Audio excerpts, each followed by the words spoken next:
नमस्कार दोस्तों, जय श्री श्याम। यहाँ पे सीईबी का एक अपडेट आया है और 1 अप्रैल 2025 से क्या होगा, यह जो नियम है लागू हो जाएगा। यहाँ पे देखो क्या लिखा हुआ है, आर्टिकल है हमारे सामने। Mutual fund new rules, mutual fund में निवेश की सोच रहे हैं तो जान ले सेबी का ये नया नियम करना, वरना हो जाएगा मोटा नुकसान। तो देखो पहली चीज तो यहाँ पे जो टैगलाइन लिखी हुई है बिल्कुल ही गलत है। नुकसान वाली तो कोई बात नहीं है यहाँ पे, बल्कि जितना भी है निवेशक जितने भी म्यूचुअल फंड के, उनको कहीं ना कहीं यहाँ पे अच्छा खासा बेनिफिट आपको देखने को मिलेगा। इसलिए नेगेटिविटी बिल्कुल भी नहीं है, पॉजिटिविटी है। इसलिए पूरा वीडियो वॉच करना, बिल्कुल भी स्किप मत करना। अब जैसा कि मैंने आपको बताया 1 अप्रैल 2025 से क्या होगा, ये नियम लागू हो जाएगा। अब ये नियम किस तरीके का है? नियम इस तरीके का है, अब क्या होगा, सेबी के नए नियम एनओफओ से जुटाई गई राशि के उपयोग की समय सीमा थे। मतलब क्या होता था, पहले जब मार्केट में एनओफओ आता था तो वहां पे क्या होता था, उसकी एक अलॉटमेंट डेट होती थी। अब आपने क्या करा, पैसा निवेश करा, लेकिन क्या होता था, अगर फंड हाउस के पास ज्यादा पैसा आ जाता था,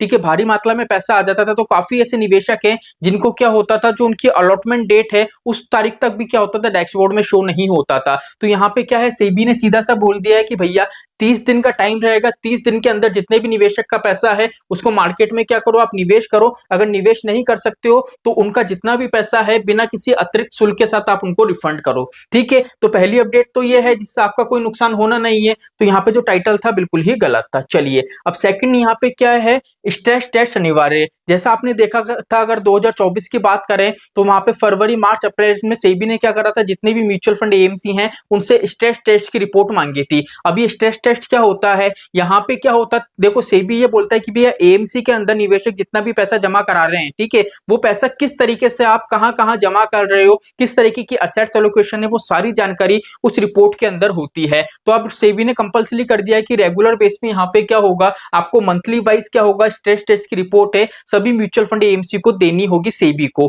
ठीक है, तो यहां तक समझ में आ गया। अब स्ट्रेस टेस्ट देखो, इससे आपको फायदा ये होगा, क्या होता है, जैसे मान लो आप निवेश कर रहे हो स्मॉल कैप के अंदर, ठीक है, लेकिन मान लो स्मॉल कैप में क्या होता है, 65% पैसा निवेश होना चाहिए, बाकी का जो पैसा होता है मिड और लार्ज कैप में जाना चाहिए। लेकिन अगर आप देखोगे तो 90% पैसा क्या कर रहे हैं, स्मॉल कैप के अंदर निवेश कर रहे हैं फंड मैनेजर। तो इस तरीके की मनमानी नहीं चलेगी, और इस तरीके की जो खराब तरीके से assets allocation fund manager set करते हैं, वहां पे भी क्या होगा, सेट नहीं कर सकते हैं। स्ट्रेस टेस्ट में जो लिखा हुआ है सेबी का नियम है कि स्मॉल कैप में इतना पैसा होगा, मिड कैप में इतना, लार्ज कैप में इतना, तो उतना ही करना होगा फंड मैनेजर को। अपनी मर्जी से करेंगे तो वहां पे रिपोर्ट सेबी के पास खराब जाएगी, तो इनको एएमसी को दिक्कत परेशानी आ सकती है। तो देखो ये दो न्यूज थी, और दोनों ही न्यूज मुझे नहीं लगता है कि यहाँ पे निवेशक को किसी भी तरीके की कोई प्रॉब्लम हो सकती है, बिकॉज सेबी जितना भी काम करता है निवेशक के हित में करता है। अगर आपको ये वीडियो अच्छा लगा हो तो वीडियो को लाइक करना, चैनल को सब्सक्राइब करना। जय श्री श्याम दोस्तों, जय श्री राधे।